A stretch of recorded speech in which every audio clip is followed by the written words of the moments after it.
Hi friends. मैं आपसे अपने पेरेंट्स की रिकवरी स्टोरी शेयर करना चाहती हूँ। क्यों? ताकि आप सबको एक होप दे सकूं कि जब वो इतनी क्रिटिकल कंडीशन में होते हुए भी रिकवर कर सकते हैं तो फिर आप क्यों नहीं। क्रिटिकल इन द सेंस, दोनों सीनियर सिटीजन, दोनों को एक साथ सिम्टम्स अपीयर हुए। मेरी मदर पिछले 22 साल से ऑर्थराइटिस के पेशेंट हैं। उसके साथ वो हेयरिंग एड लगाती हैं, दोनों कान से उनको सुनाई नहीं देता। दोनों को ही बीपी की प्रॉब्लम। और मेरे फादर, उनको एलोपैथिक मेडिसिन से एलर्जी है, तो वो उनके लिए हम एलोपैथिक ट्रीटमेंट तो कर ही नहीं सकते, we have to rely on homeopathic. कुछ दिनों से, पिछले 1 महीने से एज कोविड वॉल्टियर एक्टिव थी, तो I was totally aware of the situation कि बाहर क्या क्राइसिस हैं, कितनी ज़्यादा प्रॉब्लम है हॉस्पिटल ढूंढने के लिए, ऑक्सीजन सिलेंडर, प्लाज्मा डोनर। तो मुझे ये सब पता था। अब आपसे मैं यहाँ पे ये शेयर कर रही हूँ, लेकिन तब मैंने ये सारे थॉट दिमाग से निकाल दिए। It was beyond my imagination, क्योंकि मेरी मदर को व्हील चेयर असिस्टेंस चाहिए होती है। इसी वजह से अभी तक मैंने उनको वैक्सीन भी नहीं लगवा पाई कि आई वॉज जस्ट वेटिंग कि सिनेरियो थोड़ा सा नॉर्मल हो जाए, तब उन्हें मैं लेके जाऊँ। ऐसी सिचुएशन में I can not afford, and I was the only child looking after them. इससे पहले मुझे खुद कोविड हो चुका था, तो मुझे पता था सिम्टम्स क्या हैं, क्या क्या प्रॉब्लम्स हैं, और मैंने खुद घर पे रहते हुए फाइट बैक किया था, तो इसलिए मेरे पास थोड़ी सी इन्फॉर्मेशन थी। अब मैंने क्या किया वो मैं बताती हूँ। डे वन, जैसे ही सिम्टम्स आए, दोनों को अलग अलग रूम में आइसोलेट कर दिया और खुद डबल मास्क वेयर कर लिया, क्योंकि एज केयर गिवर आपकी बहुत बड़ी रिस्पॉन्सिबिलिटी है। आपको अपनी केयर भी बहुत अच्छे से करनी है, ताकि आप अपने पेशेंट को अच्छे से अटेंड कर पाओ। ज़्यादा दिमाग नहीं लगाया, सीधे अपने फैमिली डॉक्टर को फ़ोन लगाया, सिम्टम्स बताए, and we immediately started covid medicine. अभी आजकल हो क्या रहा है, जो मैं मोस्ट ऑफ द केसेस में देख रही हूँ, कि हम वेट कर रहे हैं रिपोर्ट आने का, या बहुत ही ओवर कॉन्फिडेंट है, स्पेशली यंगस्टर्स, कि हमें तो कोरोना हो ही नहीं सकता। ऑन ए लाइटर नोट, दिल है कि मानता नहीं, ये बेकरारी क्यों हो रही है जानता नहीं। मत जानिए, ये मान लीजिए कि आपको कोरोना है, पैंडेमिक है, तो और क्या होगा, तो रिस्क मत लीजिए बिल्कुल भी। दूसरा, मैंने काम क्या किया कि पेरेंट्स का मोबाइल अपने रूम में रख लिया।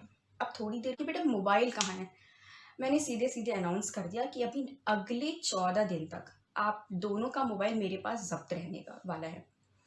तो थोड़ा सा एजिटेशन होगा, रिएक्शन आएगा, उसके लिए मेंटली प्रिपेयर रहिए, क्योंकि मुझे पता था मैं मेंटली स्ट्रांग हूँ, मेरे पेरेंट्स उतनी मेंटली स्ट्रांग नहीं हैं।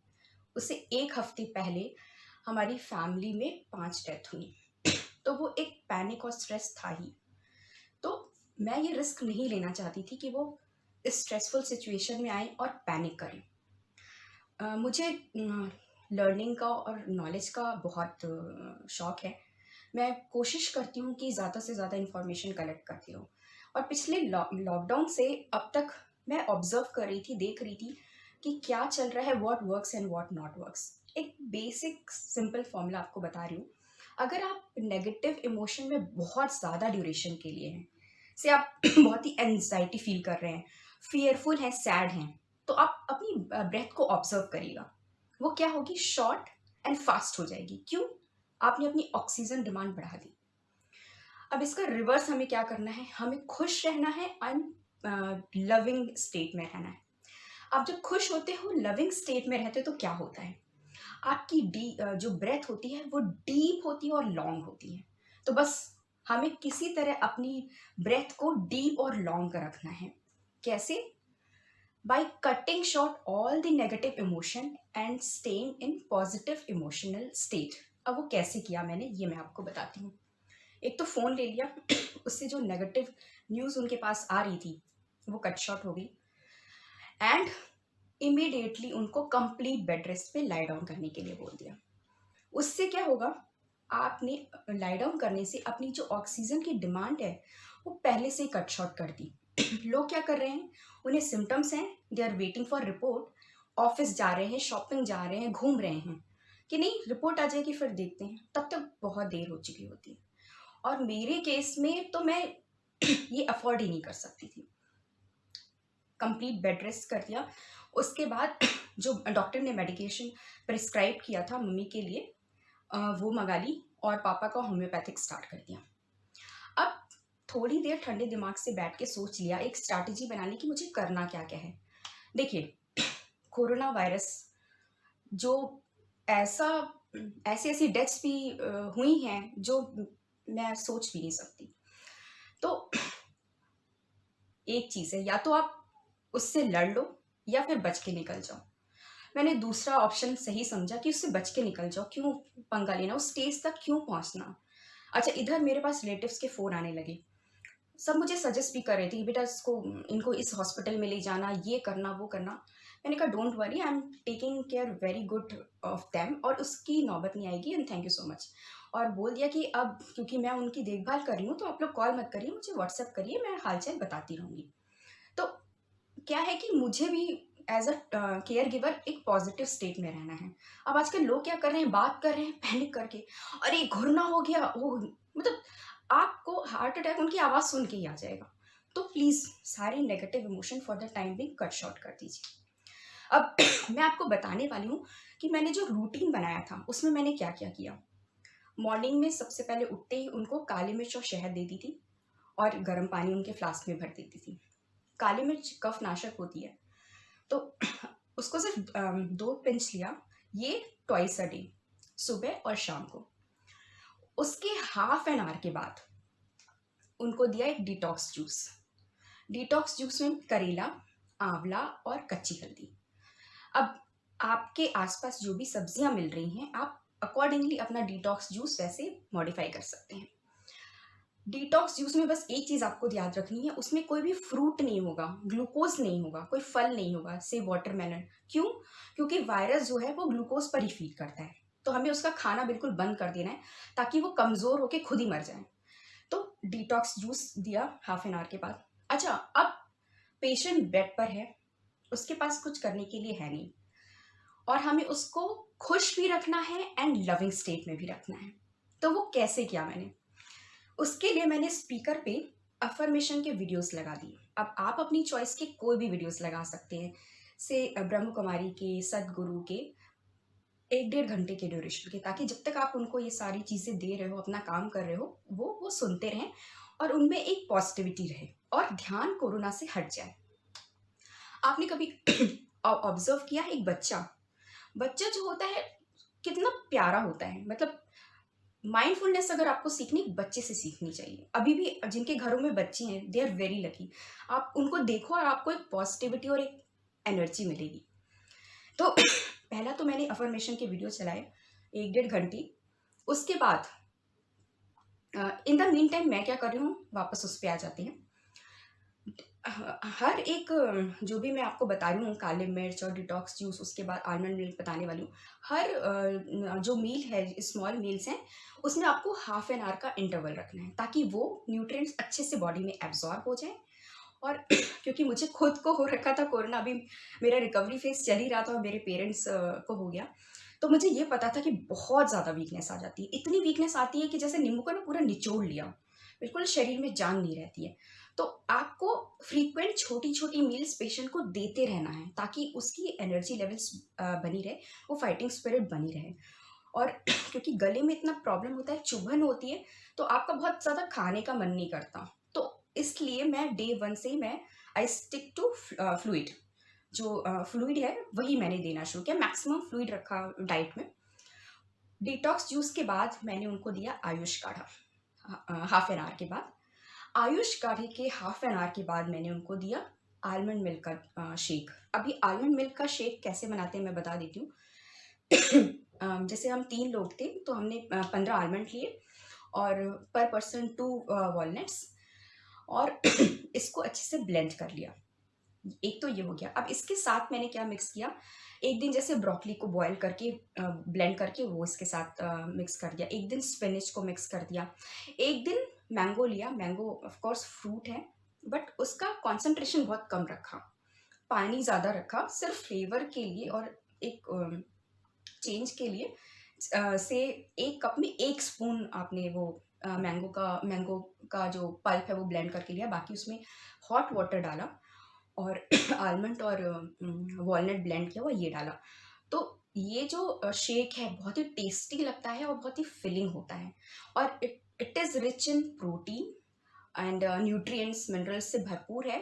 तो बहुत शक्ति मिलती है इससे, एंड पेशेंट बहुत फिलिंग भी महसूस करता है। तो वो आपको टाइम मिल जाता है थोड़ा सा, उसके बाद आप जो अपना रेगुलर ब्रेकफास्ट बनाते हो वो थोड़ा सा अगर इच्छा है तो वो ले सकते हैं। ये सब करने के बाद उनको मैं thrice a day steam and gargle देती थी। जब ब्रेकफास्ट ले लिया तब तक उन्होंने अपने अफर्मेशन वीडियोस कंप्लीट कर लिए। देन उसके बाद व्हाट नेक्स्ट, ये तो हो गई कि एक पॉजिटिव स्टेट ऑफ माइंड, उनको खुश भी रखना है और उनको एक प्यार की अनुभूति करानी है। वो कैसे कराई मैंने, उसके लिए मैंने स्पीकर पे उनके पसंद के गाने लगा दिए। जब वो स्टीम और गार्गल लेते थे तो वो मैं सॉन्ग प्ले कर देती थी। अब क्योंकि मेरे पेरेंट्स थे तो मुझे पता था कि उनके फेवरेट ओल्डीज कौन से हैं, लाइक चौदवी का चांद हो और आपकी आंखों में बहके हुए से ख्वाब हैं। इस तरह के जो भी उनके पसंदीदा ट्रैक थे वो प्लेलिस्ट में वो चला देती थी। एंड जब मैं वो सर्व कर रही हूँ उनको, तो एज अ केयर गिवर आपकी एनर्जी बहुत पॉजिटिव होनी चाहिए। और ये अफर्मेशन वीडियोस आप सुन रहे हो, म्यूजिक सुन रहे हो, तो आपका मूड भी खुद लाइट होता है। एंड एक चीज़ आपको बस ध्यान रखनी है कि आपको पैनिक नहीं करना, पॉजिटिव स्टेट ऑफ माइंड रखना है। और जब उनको आप सर्व करने जा रहे हो with following all the protocols, double mask ज़रूर होना चाहिए। आप ये मत समझिए कि घर में हैं सारे फैमिली मेम्बर्स हैं तो एक मास्क से काम चल जाएगा। मैंने 14 के 14 दिन डबल मास्क वियर किया है, और यहाँ अभी भी आप देख सकते हो मेरे हल्के से निशान है। कोई नहीं, ये सब ठीक हो जाएगा टाइम के साथ। तो जो प्रोटोकॉल्स हैं वो ज़रूर फॉलो करिए। तो वापस आते हैं, उनके पसंदीदा सॉन्ग लगाएं, रोमांटिक एंड सूथिंग सॉन्ग, ताकि वो जब ये स्टीम और गार्गल कर रहे हैं या बेड पे रेस्ट कर रहे हैं तो एकदम रिलैक्स होके सुनते रहें। अब ये क्यों ज़रूरी है, क्योंकि हमारी इम्यूनिटी जो होती है वो सबसे हाईएस्ट तब होती है जब हम लविंग स्टेट में हो, जॉय स्टेट को फील कर रहे हैं। तो ऑलरेडी हमारी बॉडी जो है कोरोना वायरस से फाइट कर ही रही है, तो let's boost that with positivity and love. इसमें इतनी ताकत होती है।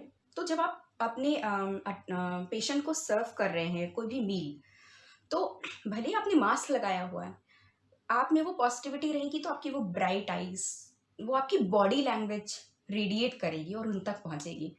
तो वो भी स्माइल करेंगे और पॉजिटिव रहेंगे। साथ ही साथ इसके मैंने एक चार्ट बना लिया एवरी 4 आवर उनका टेम्परेचर और O2 लेवल मेंटेन करने के लिए। वो फ्रिक्वेंटली चालू कर दिया, और जब भी मैं टेम्परेचर लेती थी तो उनको बोलती थी आप थर्मामीटर लगो and keep smiling, close your eyes, so that they can not see temperature उनका क्या है। वो मैं खुद देखती थी और रिकॉर्ड कर देती थी, और उनको क्या बताती, बस थोड़ी सी हरारत है। तो उनको ये लगता था कि ठीक है, why to pass on that information अभी के लिए, बिकॉज उनको हील करना है देन रिकवर करना है।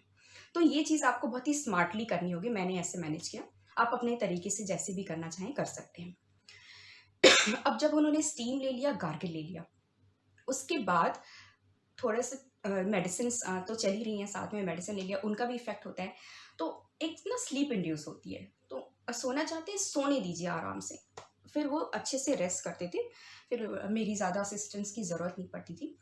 इन द मीन टाइम मैं लंच प्रिपेयर कर रही हूँ एंड देन बाकी जो घर के हाउस होल्ड के काम कर रही हूँ, तो मैं खुद भी गाने सुनती रहती थी, so that I be in that positive state. और बीच में जो छोटे छोटे ब्रेक्स मिलते थे उसमें मैं अपना जो वॉलंटियर का काम है वो करती थी। अब उससे मुझे क्या फ़ायदा हुआ, सबसे बड़ा ये फ़ायदा हुआ कि मुझे पता चल गया सिनेरियो क्या है। एंड अगर आप किसी की हेल्प कर रहे हो इस समय, तो उसकी जो ब्लेसिंग्स हैं, उसकी जो आप हेल्प कर रहे हो उससे जो आपको ब्लेसिंग्स मिल रही हैं दैट इज़ अनलिमिटेड। और ऐसा नहीं किया मैंने कि जस्ट इंफॉर्मेशन पास ऑन कर दी, कंसिडरिंग ये मेरे फैमिली मेम्बर की रिक्वायरमेंट है। प्रॉपर कॉल करके अपने फार्मासिस्ट को मैं रोज़ कॉल करती थी, मेडिसिन का स्टॉक क्या है, अगर किसी को ज़रूरत है तो हाँ जी आप यहाँ से ले लीजिए, पेटीएम से पेमेंट कर दी, मेडिसिन ब्लॉक कर दी, सो दैट अगला बंदा तो ऐसे ही वरिड है, ऐसे इतना स्ट्रेसफुल है, तो आप उसकी जितनी सहायता कर सकते हो करो। That includes your family member, friends, relative, colleagues and random people, जितनी आप कर सकते हो विद इन कैपेसिटी। हाँ, अपने पेशेंट को अटेंड करना है, दैट इज़ योर प्रायोरिटी। उसके बाद आप ये करो, बिकॉज मैंने देखा है कि अभी की क्राइसिस के सिचुएशन में बहुत ज़रूरी है कि हम एक दूसरे की हेल्प करें। तो लंच में भी कोशिश करिए कि उनको प्रोटीन रिच डाइट दीजिए, क्योंकि ऑर्थराइटिस में हाई प्रोटीन डाइट रिस्ट्रिक्टेड होती है। तो मैंने मॉडरेट प्रोटीन रखा, सेम मूँग की दाल, छिलके वाली मूँग की दाल, इस तरह से। एंड कार्ब्स थोड़े कम कर दिए। वैसे भी उनको गले में इचिंग हो रही थी, तो उनको रोटी और चावल ये सब खाने का बिल्कुल मन नहीं था, तो पतली-सी दलिया बना ली। उसके साथ ग्रीन वेजिटेबल्स, लौकी, तरोई, जितनी आप ग्रीन वेजिटेबल्स बना सकते हैं वो दीजिए। यंग हैं आप तो पनीर खाइए ज़्यादा से ज़्यादा। Palak paneer is a very good option. अब जब उन्होंने लंच कर लिया, उसके बाद उनका टेम्परेचर और O2 रिकॉर्ड कर लिया, then again steam and gargle thrice a day. अब इसमें मैं एक चीज़ ऐड करना चाहूँगी, जैसे मेरे केस में मेरा फ़ीवर बहुत हाई गया था, 102 डिग्री तक टेम्परेचर था। तो मेरे डॉक्टर ने मुझे सिंपली बोला था कि बेटा तुम एवरी 2 आवर स्टीम लेना, गार्गिल 3 से 4 बार एंड स्टीम एवरी 2 आवर। और मैंने वो एकदम रिगरसली फ़ॉलो किया, और उसका मैं एक्सपीरियंस ये शेयर करूँगी, उससे मेरा एक तो फ़ीवर कम हो जाता था, दूसरा कंजेशन बिल्कुल नहीं होता था, मुझे आराम मिल जाता था, तो मैं सो जाती थी। हाउएवर स्टिल जो मेरा फ़ीवर था वो 102-3 दिन तक लास्ट रहा, और इसको मैं फ़ॉलो करती थी और इतनी अच्छे से फ़ॉलो करती थी कि रात में भी अगर मेरी नींद ऑब्स्ट्रक्ट हो रही, मुझे लग रहा है मुझे फ़ीवर चढ़ रहा है, मैंने देखा 102 है, इमीडिएटली कुछ नहीं सोचना, सीधे स्टीमर ऑन किया, स्टीम लिया, तो उससे मुझे आराम मिल जाता था, फिर मैं सो जाती थी। Then again 4 o'clock in the night, then 6। तो ये मैंने बहुत अच्छे से फ़ॉलो किया और उसका मुझे बेनिफिट मिला कि मैं बहुत अच्छे से रिकवर कर गई। तो इट इज़ वेरी इफ़ेक्टिव। मेरे पेरेंट्स के साथ ये प्रॉब्लम थी बिकॉज़ ऑफ देयर एज, वो मतलब 3 बार के लिए तो तैयार हो गए थे, 2 एवरी 2 आवर्स के लिए वो बिल्कुल रेडी नहीं थे। अच्छा, एक चीज़ यहाँ पे मिस हो गई, ब्रीथिंग एक्सरसाइज़। जब मैंने उनको डे 1 दोनों को गाइड कर दिया था, उसके बाद और अच्छा फॉर्च्यूनेटली क्या था कि जो आइसोलेशन रूम था वो ऐसे और एक ऐसे था, आजू-बाजू ही था, तो अगर दोनों यहाँ पे बैठे हैं तो both can see each other. तो मैंने पहले दिन उनको ब्रीथिंग एक्सरसाइज गाइड कर दी थी कि आपको कैसे करनी है, और वो जब अपना ये ब्रेकफास्ट से पहले जब अपना आलमंड शेक लेते थे, उसके बाद वो कर लेते थे, फिर मैं उनको ब्रेकफास्ट खिला देती थी। बहुत ब्रीफ में मैं आपको बताने वाली हूँ जो उनको मैं कराती थी। हाउएवर आपकी जो अपनी प्रेफरेंस, अगर आप पहले से कर रहे हैं तो वेल एंड गुड, अपने पेशेंट को वो ही कराइए। और मैं यहाँ पे एक क्लैरिटी के लिए आपको बता देती हूँ सिंपल, कि पहले तो कपालभाति के 10 स्ट्रोक का 1 राउंड, ऐसे 3 राउंड, कि अप टू 10, ये 1 राउंड हो गया, ऐसे आपको 3 राउंड कराने हैं। उसके बाद हाथों को जब आप एक्सपेंड करेंगे साइड वाइज, तो आप इनहेल करेंगे और होल्ड करेंगे थोड़ी देर, एंड जब आप एक्सेल करेंगे तो हाथों को सामने लाएंगे। तो स्ट्रेच आउट जब आप करेंगे तो आप इनहेल करेंगे, होल्ड, एक्सेल। ये भी आपको 10 टाइम्स करना है, एंड इसके भी 3 राउंड्स। नेक्स्ट एक्सरसाइज है, आपने अपने फिस्ट को ऐसे अपने रिप्स से सटा लिया, और आप अपना एक हाथ ऊपर जब आप ले जाएंगे तो आप इनहेल करेंगे, hold for 2-3 second, and while exhaling bring it down। इसके भी आपको 10 बार करना है और 3 राउंड, फिर आपने साइड चेंज करके अदर साइड से कर दिया। एंड लास्ट एक्सरसाइज, दोनों हाथ को एक साथ ऊपर ले गए, देन नीचे होल्ड किया, देन नीचे लाए। ये भी 10-10 काउंट के 3 राउंड्स। तो ये डे 1 से मैंने उनको शुरू करा दिया था, सुबह और शाम को। अब उन्होंने लंच के बाद स्टीम गार्गल ले लिया, उसके बाद वो सो जाते थे। देन शाम को जब उठे तो सबसे पहले उनको वही उनके टेम्परेचर मेजर किया, O2 लेवल, देन काले मिर्च शहद, उसके बाद उन्होंने अपनी ब्रीथिंग एक्सरसाइज कर ली, देन इवनिंग टी। उसके 1 घंटे के बाद मैं उनको थोड़ा-सा सूप देती थी। अ, उसमें भी पिंच ऑफ काली मिर्च ऐड करके। सूप आप कोई भी अपनी पसंद का बना सकते हैं। मैंने पहले भी बताया था कि प्रोटीन रिच सूप रखिए, एंड हॉट बनाइए, थोड़ा-सा थिक बनाइए। ब्रोकोली का बना सकते हैं आप, लौकी टमाटर का बना सकते हैं, स्पिनच एंड टोमेटो का बना सकते हैं, स्पिनच एंड मशरूम का बना सकते हैं। ऐसे आप हर दिन उनको वेरिएशन देते रहिए ताकि वो बोर ना हो और उसे अच्छे से कंज्यूम करें। देन उसके बाद डिनर, डिनर के बाद स्टीम एंड गार्गल। तो ये पूरा रूटीन था, एंड जो आपकी मेडिकेशन चल रही है डॉक्टर की प्रिस्क्राइब जो भी है वो तो खानी ही खानी, तो वो तो उनकी चली रही थी, साथ में ये एक रूटीन था। So this was the routine for 14 days. तो डे 1 बहुत अच्छे से निकल गया, डे 2 बहुत अच्छे से निकल गया, एंड अब मैं थोड़ा-सा केयर गिवर जो है, जैसे मेरे केस में मैं थी, तो उसके बारे में थोड़ा-सा आपको बता देती हूँ कि जब मैं मॉर्निंग में उठती थी, तो ये ब्रीथिंग एक्सरसाइज सबसे पहले मैं खुद करती थी रूम से बाहर निकलने से पहले, क्योंकि आपको भी ज़रूरी है कि आपके लंग्स भी हेल्दी रहें। उसको प्रिवेंट करके चलना है, एंड वो उस स्टेज तक आने ही मत दीजिए। Prevention is always better than cure. तो आपने खुद वो एक्सरसाइज कर ली, एंड काली मिर्च शायद वो भी मैं एज़ प्रिवेंटिव ले लेती थी, अच्छा लगता था। एंड बाकी जो भी चल रहे हैं, आलमंड मिल्क बहुत अच्छा है, न्यूट्रिशनल है, सब कुछ साथ में मैं भी लेती थी। और रूम से बाहर निकलने से पहले डबल मास्क, तो ये बहुत ज़रूरी है। एंड जो कि मैंने फॉलो किया था, एक और यहाँ पे प्रिंसिपल आता है, स्वप्न की शक्ति। स्वप्न की जो शक्ति होती है, वो आपको एक होप देती है, आपको एक मोटिवेशन देती है कि आप जल्दी से ठीक हो जाओ, बॉडी जल्दी से रिकवर करो, बहुत अच्छा अभी कुछ कुछ करना है। जब मैं कोविड पॉजिटिव थी, तो मैं सबसे पहले उठते ही भगवान को धन्यवाद करती थी, एटीट्यूड ऑफ ग्रैटिट्यूड। आप सबको पता ही होगा कि आप थैंकफुल होइए अपने पेरेंट्स के लिए, अपनी फैमिली के लिए, किसी भी 5 चीज़ों के लिए। उसके बाद मैं सबसे पहले इमेजिन करती थी कि मुझे ठीक होके होते ही करना क्या है। इसमें एक बहुत इम्पोर्टेंट चीज़ है कि वो ऐसी चीज़ होनी चाहिए जो आपने कभी नहीं की। It could be weird and crazy. जैसे मैं अपना छोटा-सा बताती हूँ कि मैं सोचती थी कि चलो काजल, तुम्हें जल्दी से ठीक हो जाना है, देन फैमिली के साथ हमें यूरोप ट्रिप पे जाना है, एंड टॉम क्रूज़ के साथ मूवी करनी है, बहुत सारी शूटिंग्स करनी है, एंड बेस्ट एक्ट्रेस का अवार्ड लेना है। तो ये सब फ़ील करके, विजुअलाइज़ करके एक एनर्जी आ जाती थी। तो यही एनर्जी मैं अपने पेरेंट्स को भी पास कर देती थी, जब मैं उनको सर्व कर रही हूँ कि चलो फटाफट खाओ और ये सब जैसे ही नॉर्मल हो जाएगा, हम यूरोप ट्रिप पे जाएँगे। क्या ड्रेस पहनोगे आप? अब मैंने उनको एक थॉट देके के छोड़ दिया। अब वो जो होप है, वो उनको भी मिल गई। तो वो भी खुश होते थे, एंड आई यूज्ड टू सी, उनकी आईज़ ब्राइट हो जाती थी, यस, यस चलेंगे हम लोग और ये ड्रेस पहनेंगे, ये करेंगे वैसे। तो ये भी आप यूज़ करिए। अगर आप मतलब माइंड को ना नेगेटिविटी में जाने का मौका ही नहीं देना है। इतना बिज़ी रखना है ना कि बस आपके पास ऑप्शन है तो बस रिकवर होने का, फाइट करने का, एंड हेल्दी हो जाने का। तो इस तरह से 2 दिन तो बहुत अच्छे निकल गए। तीसरे दिन चैलेंज आया। Challenge as caregiver, I got a news that I lost a very close one. बहुत ही इमोशनल स्टेट थी, एंड मैं खुद भी रोने लगी उस समय। और लेकिन फिर सोचा कि रात तो ढल गई है, सुबह नहीं होगी क्या? सुबह होगी, उठना तो पड़ेगा ही। पुरुषोत्तम श्री राम ने 14 वर्ष का वनवास झेला था। ये सिर्फ 14 दिन का गृहवास है, अपने घर के कंफर्ट में बिताना है। तो चलो कमर कस के तैयार हो जाओ। और मेरे पास पेरेंट्स के मोबाइल थे, उसमें से मैंने वो न्यूज़ डिलीट कर दी, एंड थोड़ा सा अपने आप को टाइम दिया, संभाला, और फिर स्टार्ट हो गई। अभी मैं देख क्या रही हूँ कि हम आसपास ऐसी न्यूज़ जब आती है, हम अपसेट हो जाते हैं।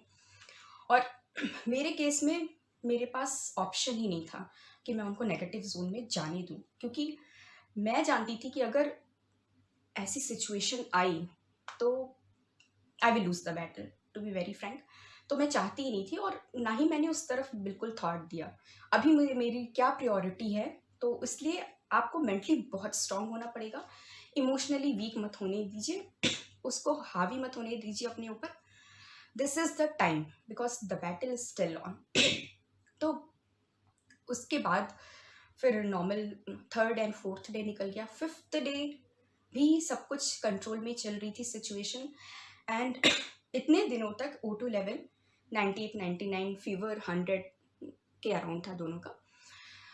फिफ्थ डे की नाइट में चैलेंजिंग सिचुएशन आई। फिफ्थ डे की नाइट में मैंने जब चेक किया, तो बीच में आपको देखिए, एज अ केयर गिवर आपको थोड़ा सा पेन लेना पड़ेगा कि फ्रीक्वेंटली चेक करते रहिए। तो मुझे खांसी की आवाज़ आई मम्मी की, मैं इमीडिएटली गई, देखा तो उनका टेम्परेचर बढ़ा हुआ था।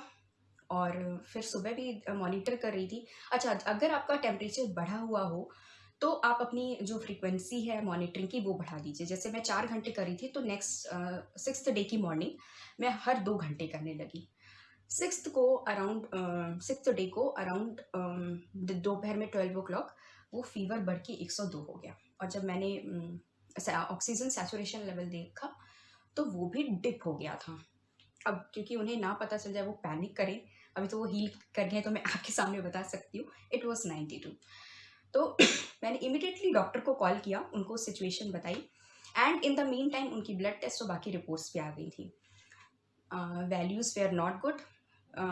जो सीआरपी लेवल था वो बढ़ा हुआ था, ईएसआर बढ़ा हुआ था। CRP was around 50, ESR was around 110 mummy का। डैड की रिपोर्ट वाज नॉर्मल। तो हमारे पास डेटा था एंड इमीडिएटली हमने एक्शन लिया। डॉक्टर ने प्रिस्क्राइब किया कि इनको स्टेरॉइड देना शुरू करते हैं। तो एज पर हिज प्रिस्क्रिप्शन हमने उनको पहला डोज डे 6 को दे दिया। उसके और फिर मैं अपना जो मॉनिटरिंग करनी थी वो तो कर ही रही थी। तो मैंने देखा कि उससे उनका फीवर भी कंट्रोल हुआ एंड बहुत ज़्यादा उस दिन उनको हेडेक भी हो रहा था मम्मी को। तो उन्होंने बल्कि पूछा भी कि कितना है टेम्परेचर या O2 लेवल। मैंने कहा नहीं, ज़्यादा नहीं है, थोड़ा सा है, बिकॉज वो आपको खुद एज केयर गिवर एब्जॉर्ब कर लेना है, उनको पास ऑन ही नहीं करना है। तो फिर उन्होंने मुझसे पूछा भी कि मेरा रिपोर्ट आ गया है, क्या आया है, कोरोना आया है क्या? मैंने कहा नहीं नहीं, आपको कुछ भी नहीं हुआ है, everything is perfect and normal. लेकिन डॉक्टर ने बोला है कि एज अ प्रिवेंटिव मेजर हमको सारे प्रोटोकॉल्स 14 दिन के लिए फॉलो करने होंगे, तो कोई दिक्कत नहीं, कर लेते हैं, आराम से हो जाएगा। और आपने क्योंकि ब्रीथिंग एक्सरसाइज नहीं की थी तो आपका O2 लेवल भी 1 पॉइंट कम आया, आप शाम को कर लेना, फीवर कम हो जाएगा तो बढ़ जाएगा। तो उनको ये कॉन्फिडेंस दे दिया। इवनिंग तक जो 102 टेम्परेचर था वो 100 हो गया एंड O2 लेवल 97 आ गया था, थैंकफुली। अब यही रूटीन फिर हमने कंटिन्यूड रखा एंड मॉनिटरिंग जो थी 2 आवर्स की वो बढ़ा दी, मतलब 4 आवर्स से 2 आवर्स की मम्मी की कर दी। देन 7th डे वो 100 से 99 आया। 8th एंड 9th डे जाके वो नॉर्मल आने लगा। सो दैट मीन्स स्टेरॉइड का जो डोज हमने दिया था इट वाज वर्किंग इफेक्टिवली। तो this is how I manage. अब जब एक चीज़ मैं इसमें ऐड करना चाहूँगी, जब डॉक्टर ने मुझे स्टेरॉइड प्रिस्क्राइब की थी तो मैंने केमिस्ट को इमीडिएटली कॉल किया and it was out of stock. अब देखिए यहाँ पे एज कोविड वॉलंटियर जब आप हेल्प कर रहे होते हैं दूसरों की, तो इन रिटर्न सोसाइटी आपको गिव बैक करती है। यही मेरे साथ हुआ। जैसे ही क्राइसिस आई मैंने immediately I seek the help and you won't believe, within 20 minutes I got the medicine at my home.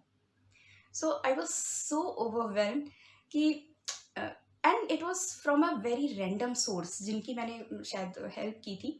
तो इमिडिएटली मैंने ग्रुप पे डाला तो उन्होंने कहा मैम आप आप मुझे बताइए आपको क्या असिस्टेंस चाहिए। और जैसे उनको पता चला कि मुझे ऐसे ऐसी मेडिसिन चाहिए and it was so nice of him कि उन्होंने मुझे डिलीवर करा दी। कहना चाहूँगी कि जब आप एज वॉलंटियर दूसरों की हेल्प कर रहे होते हो तो सोसाइटी एंड यूनिवर्स आपको हेल्प करती है। That is the power of community and society. तो इसलिए मैं आपको दोबारा रिक्वेस्ट करूँगी कि this is the time to help each other. आज की डेट में अच्छे से अच्छे अमीर दे वेयर हेल्पलेस, पैसे वाले हेल्पलेस थे। क्यों? क्योंकि उनके पास लीड्स नहीं थे। तो आप जितना लोगों से कनेक्टेड रहेंगे उतना आपके लिए अच्छा है और उससे एक पॉजिटिविटी रहेगी आपके साथ और आपको पता रहेगा कि क्या सिचुएशन है और आप उसको कैसे टैकल कर सकते हैं। आज की डेट में मुझे नहीं पता कोविड से कितने इन्फेक्टेड है, डेथ काउंट क्या है। टीवी, जब मैंने मोबाइल बंद करा दिया तो टीवी की तो बात ही छोड़ दीजिए। लेकिन मुझे ये पता है मेरे घर के आसपास ऑक्सीजन सिलेंडर कहाँ फिल होता है, मेरी फार्मासिस्ट जो भी फार्मेसी है मेरे घर के पास, वहाँ पे कौन कौन सी कोविड की मेडिसिन मिल सकती हैं। हॉस्पिटलाइजेशन की नौबत आई तो कहाँ पे लीड्स हैं। तो ये ज़्यादा इम्पॉर्टेंट है रैदर देन आप जो वो नेगेटिव पीस ऑफ इंफॉर्मेशन है उस पर अपना फोकस रखिए, बिल्कुल नहीं। दूसरा, अगर आप मेडिसिन एडवांस में स्टॉक कर रहे हैं तो प्लीज़ बिल्कुल मत करिए। क्यों? उसका एक बहुत ही बड़ा रीज़न है। जब आप मेडिसिन स्टॉक करते हो तो आप यूनिवर्स को क्या मैसेज दे रहे हो? I am going to need this medicine. Please ऐसा मत करिए। SOS के लिए आप पैरासीटामॉल रखिए और आपने अगर कोई भी ऐसी कोविड की मेडिसिन घर में स्टॉक कर रखी है, इमीडिएटली जिसको भी ज़रूरत है दे दीजिए उसको। क्योंकि जब हम स्टॉक करते हैं तो हम एक ब्रेन को सिग्नल दे रहे हैं कि भाई इसकी ज़रूरत पड़ने वाली है, ले लो। तो देखिएगा आज नहीं तो कल उसकी डेफिनेटली ज़रूरत पड़ जाएगी, specially in case of medicine. इस चीज़ का ध्यान रखिए। आप पैरासिटामोल रख सकते हैं, नॉर्मल फीवर है, दैट इज़ ओके। तो ये चीज़ आप बहुत अच्छे से ध्यान रखिए, क्योंकि जो भी जिस चीज़ को आप अटेंशन दे रहे हैं, negative attention will give you attention, ध्यान रखिए। तो वो हम इस स्टेट में नहीं है कि हम कोई भी टेंशन लें, तो नेगेटिव अटेंशन की जगह अपना अटेंशन पॉजिटिव चीज़ों पे रखिए, हेल्थ पे, इम्यूनिटी पे, अपने आप को खुश रखिए, अपने पेशेंट्स को खुश रखिए। तो इस तरह से धीरे धीरे धीरे धीरे उनकी रिकवरी हो गई। अब रिकवरी फेज जब आया तो वो ज़्यादा सोने लगे एंड फीवर उनका कम हो गया, O2। मैं ये स्टोरी आपसे इसलिए शेयर करना चाह रही थी कि जो ये पैनिक और स्ट्रेसफुल सिचुएशन है ना, इसमें बिल्कुल मत पड़िए। प्रिवेंट कर लीजिए, उसको अरेस्ट कर लीजिए इनिशियल स्टेज पे। कोरोना को अपने ऊपर हावी मत होने दीजिए। हम क्या है, वेट कर रहे हैं वेट कर रहे हैं कि अच्छा second phase is critical, second week में ऐसा होगा तो ये करना है, वो करना है, पहले से ऑक्सीजन का जुगाड़। वो इतनी एंग्जाइटी की ज़रूरत नहीं है। प्रिवेंटिव मेजर्स जो मैंने आपको बताए, ये सारे फॉलो करिए, तो आप क्या होगा, आपकी जो लेंथ है, लंग्स की जो हेल्थ है, वो पहले से ही बनी रहेगी। इम्यूनिटी स्ट्रांग रहेगी, बॉडी वीक नहीं रहेगी। मेडिसिन आपने पहले स्ट्रांग स्टार्ट कर दी है। तो जितनी जल्दी हम एक्शन लेंगे, द सूनर द बेटर। तो प्लीज़ पैनिक बिल्कुल मत करिए। और आपके अगर कोई भी क्वेश्चंस हैं, कुछ भी क्वेरीज हैं, आप मुझे कमेंट बॉक्स में लिखिए। जैसे ही मुझे टाइम मिलेगा, I will surely get back to it. Stay healthy and stay positive, and we will surely defeat corona.